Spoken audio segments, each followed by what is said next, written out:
कल से आपने देखा होगा कि कुछ ऐसे लोग समाज में जिनको एक सनक है, न्यूज़ चैनल पर बने रहने के लिए एक सनक है, उनको एक सनक है कि सोशल मीडिया में छाए रहना है। उसके लिए उनको कुछ भी उलूल जुलूल बोलना है।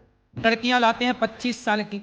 अब 25 साल की लड़की 4 जगह वो मुंह मार चुकी होती है। वो 25 साल की जब तक आती है तो पूरी जवान होके आती है। जवानी कहीं ना कहीं तो वो उसकी जवानी फिसल जाएगी या किसी को भी हंसी मजाक का पात्र बना देना है, किसी पर भी कोई आक्षेप लगा देना है। लड़कियां लाते हैं 25 साल की। अब 25 साल की लड़की 4 जगह वो मुंह मार चुकी होती है। कानून के अकॉर्डिंग 18 वर्ष से कम उम्र के बच्चों की जो शादी कर रहे हैं उनके लिए भी कड़े प्रावधान कर रही है और कड़े कठोर कदम भी उठा रही है। लेकिन जो अनिरुद्धाचार्य जी हैं वो चाहते हैं कि 14 वर्ष की उम्र में विवाह कर दिया जाए। यदि बड़ी उम्र की बच्चियों की विवाह होते हैं तो वो गलत नहीं होते, लेकिन उनकी टिप्पणी के अकॉर्डिंग लगता है कि वो जो सीता की हमारी इमेज बनी हुई है, राधा की इमेज बनी हुई है, वो भी तार तार हो रही है। इसलिए हम उनके खिलाफ कठोर कार्रवाई। एसएसपी साहब ने हमें कार्यवाही का आश्वासन दिया है। हम अभी कल तक वेट कर रहे हैं। यदि उनकी तरफ से हमें कोई कार्यवाही नहीं मिलती है तो हम डीएम साहब से भी मिलेंगे, पुतला दहन भी करेंगे और फिर अगर उसके बाद भी कार्यवाही नहीं होती है तो माननीय न्यायालय का सहारा लेंगे। महाराज को बस ये कहना है कि हर लड़की को जज नहीं करना चाहिए इस चीज़ को लेकर कि हर लड़कियां एक जैसी नहीं होती है। महाराज को यही कहना चाहूँगी कि सबको एक जैसे नहीं देखना चाहिए। हर लड़कियां अलग अलग होती है तो ऐसे कमेंट नहीं करने चाहिए। वो भी सबके सामने लड़कियों की फिर वो रेस्पेक्ट भी आती है ना, खुद की भी सेल्फ रिस्पेक्ट होती है, तो ऐसे कहना गलत है थोड़ा। बाबा ने जो वर्ड्स यूज़ किए हैं, उन्होंने अभद्र भाषा जो यूज़ की है लड़कियों के लिए, महिलाओं के लिए कि 25 साल की महिलाएं इस तरह की होती हैं, उनकी ऐसी होती हैं वैसी होती है, जो भी उन्होंने बोला है वीडियो में जो बताया गया है वो बिल्कुल भी सही नहीं है। इस तरीके से उन्हें नहीं बोलना चाहिए क्योंकि लोग बाग उनको सुनते हैं। मैं गौरी गोपाल आश्रम से बोल रहा हूँ, अनिरुद्धाचार्य जी के यहाँ से। लोग मुझे उसके पिताजी कहते हैं। मुझे मेरा हाथ ऊपर नहीं उठ रहा है और 1 घंटे से हो गए कर्मचारियों को बुलाते और कोई भी नहीं सुन रहा और ना कोई यहाँ आ रहा। और यहाँ आते हैं तो रंगदारी करते हैं। आते हैं, मान लो अनिरुद्धाचार्य के कितने पिता हैं हमको पता ही लगा पा रहे कि कितने हैं। ये अनिरुद्धाचार्य हमारी जमीन वो है हड़प लिया है और इसके जितने कर्मचारी हैं ये हमारे बाप बन के हमसे बात करते हैं। जो भी बात करेगा रंगदारी से आगे करेगा। जिन्होंने केवल 4 किताबें पढ़ ली हैं और उन किताबों का बोझा नहीं संभाल पा रहे, जिन्हें ये नहीं पता है कि गुरु और आचार्य में भेद क्या है। तो गुरु और आचार्य में भेद क्या हुआ कि आचार्य किताबों में जो लिखा है उसे पढ़ा, रटा और रट्टा मार तोता की तरह माइक पकड़ के मंच बैठ गए और प्रवचन कर डाला। ये है पराय वचन, ये प्रवचन नहीं है। प्रवचन का अर्थ मैंने आपको बता ही दिया।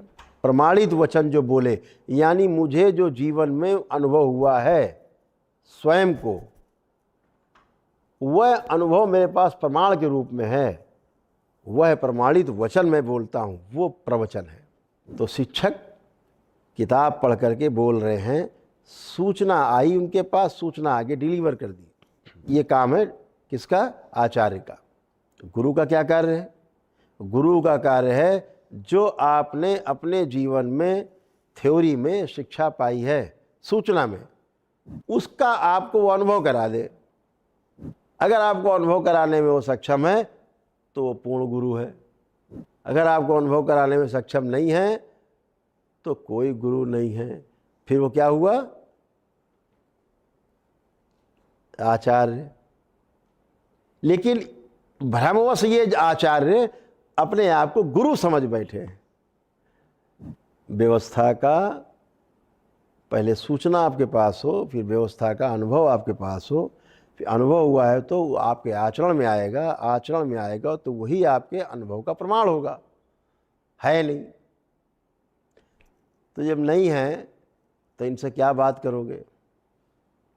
इन्हें तो ABCD नहीं पता तंत्र की। दरबार सेकंडों में तंत्र का अनुभव कराता है।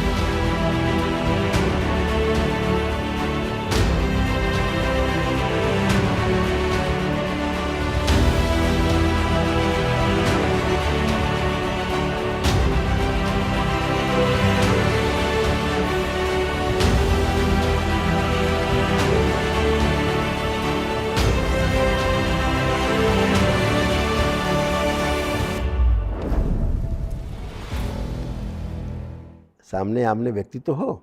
दरबार दिन भर करता है, वीडियो कॉल पे करता है, दिन भर लाइव करता है, लोगों से बात करता है। दरबार से लोग प्रार्थना संकल्प करते हैं लाइव में और स्वस्थ होते हैं स्वतः ही। हम बिहार से आ रहे हैं, नवादा जिला से। मेरा नाम सीमा कुमारी है। दरबार के बारे में कोई डॉक्टर बताए थे, आज से 3 साल पहले डॉक्टर की वजह से हम दरबार आए हुए हैं। मेरी मम्मी को प्रॉब्लम था, उनको बचने का स्थिति नहीं था। दरबार आया, आज मेरी कोई प्रतिबंध नहीं की, ना कोई प्रक्रिया की, फिर बहुत अच्छी थी। मेरा खुद का प्रॉब्लम था कि मेरे जो फर्स्ट बच्चा था वो उनको घर में फर्स्ट बच्चा होने से उनको बहुत प्रॉब्लम हुआ था, बचने का स्थिति नहीं था। उस टाइम पर मेरे लिए 3 लाख रुपया लग चुका था, डॉक्टर जवाब दे चुका था। फिर मेरे घर वाले दूसरा बच्चा हमको होने देना नहीं चाहते थे। जब से हम दरबार से जुड़े, मेरे अंदर का डर भय सब चीज़ खत्म हो गया और हम सबको बोले नहीं, हम दरबार जुड़े हैं, माँ बाबा का बच्चे हैं, हम बच्चा दोबारा ला सकते हैं। और माँ बाबा को कृपा से दूसरा बच्चा को पहले 9 साल के बाद जन्म दिए। दरबार से हमको बहुत कुछ मिला, बहुत अनुभव। पहले मैं अकेले नहीं रह पाती थी, अकेले रूम में नहीं सो पाती थी, मेरे अंदर बहुत डर था।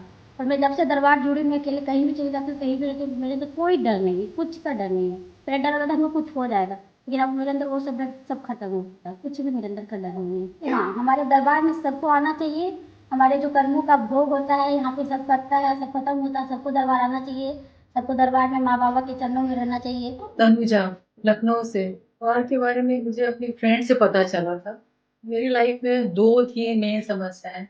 तो मेरे हस्बैंड से सेपरेशन था 5-6 साल से, वो बहुत बड़ी समस्या थी मेरी लाइफ में। इससे पूरा बच्चे भी डिस्टर्ब थे, हम भी डिस्टर्ब थे। और दूसरी प्रॉब्लम थी, मेरी बेटी की प्रॉब्लम थी।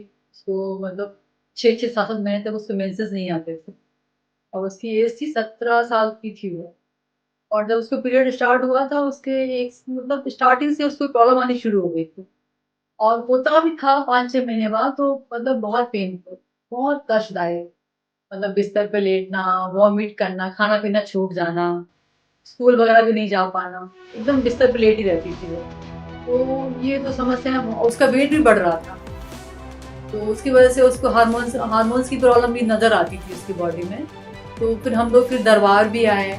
दरबार आके हमने यहाँ पर जो अर्जी लगाई, बंधन बांधा, माँ बाबा से प्रार्थना की, तो उसी से मतलब हमारा बहुत रिलीफ हमारी फैमिली में आने लगा। और हस्बैंड से भी थोड़ी बहुत बात होनी शुरू हो गई थी, क्योंकि उसमें हमने संकल्प किया था उनके लिए, कपड़ा पकड़ के गुरुजी बताते हैं ना, कर सकते हैं किसी और के लिए भी, तो मैंने किया था। तो 5-6 साल से कोई बातचीत नहीं थी हमारी, नंबर भी ब्लॉक थे, उन्होंने ब्लॉक कर रखे थे। पता नहीं कैसे, सब हम तो कहेंगे कि माँ बाबा की कृपा है, यहाँ की ब्लेसिंग है, दरबार की कृपा थी, जिसकी वजह से उन्होंने बच्चों से बात करना शुरू किया, बच्चों को रिप्लाई देना शुरू किया। तो ऐसे करते करते हमारी बातें आते होने लगी। फिर हमारी जो मिसअंडरस्टैंडिंग थी बहुत सारी, वो क्लियर हुई। फिर माँ बाबा से यही कहते हैं, माँ बाबा जब ये आ जाएंगे तभी हम दरबार की प्रक्रिया पूरी करेंगे, वनडे करेंगे हम। तो वो दिन भी आया हमारी लाइफ में, वो दिन भी आया, ये आया लौट के, और इन्होंने भी दरबार को समझा और हमारे साथ आए और हम लोगों ने मिलके प्रक्रिया पूरी की। इससे पहले भी किसी गुरु परंपरा जुड़ी थी, इतना साल लगाए, इतना कुछ भी नहीं, कोई बेनिफिट्स नहीं, प्रॉब्लम्स में कोई सुधार नहीं हो रहा था। बस यही बोलते थे कि अभी कर्म कट रहे हैं, कर्म कितने कर्म कटेंगे, कब दिन सुधरेंगे, दिन अच्छे कब आएंगे। लेकिन यहाँ पे आके कहते ना कि कर्म वो करते हैं और माँ बाबा आपकी समस्याओं को हर लेते हैं, आपको नया जीवन देते हैं। तो यहाँ एक तरीके से सबको नया जीवन मिलता है। पूर्ण गुरुदेव तो हमारे साक्षात महादेव हैं, शिव स्वरूप है। बस हम यही चाहेंगे कि गुरुदेव के चरणों से जीवन भर हम ऐसे जुड़े रहें और दरबार से हमेशा ऐसे जुड़े रहें। और जो कोई भी मतलब दरबार के बारे में जाने, वीडियो देखे, तो मैं तो ये कहूंगी कि वो उसको दरबार आना चाहिए और यहाँ पे आके महसूस करना चाहिए। जो आएगा वो यहाँ का हो जाएगा। यहाँ की ऐसी शक्ति है, यहाँ पर ऐसी कृपा है माँ बाबा की। जी, मेरा नाम प्रीति राज है, मैं दिल्ली से आई हूँ। जी, दरबार तो मैं 5 साल से जुड़ी हूँ। बाबा माता के आशीर्वाद से ही मेरी शादी भी हुई है। शादी के बाद मुझे बच्चे होने में परेशानियाँ आ रही थी। मैं डॉक्टर के पास गई, तो डॉक्टर ने मुझसे कहा कि 5-6 साल तक मुझे कोई संतान नहीं हो सकता। उसके लिए दवाइयाँ चलानी पड़ेंगी। उसमें भी वो श्योर नहीं थे कि हाँ, दवाइयाँ चलाने के बाद भी मैं कंसीव कर पाऊँगी या नहीं कर पाऊँगी। तो इन सब चीज़ को लेकर मैं बहुत निराश हो गई थी और मैं बस सीधे सब कुछ छोड़कर बाबा माता के पास आई दरबार में। बाबा माता के पास आई, उनसे प्रार्थना किया और बाबा माता ने मेरा प्रार्थना सुना।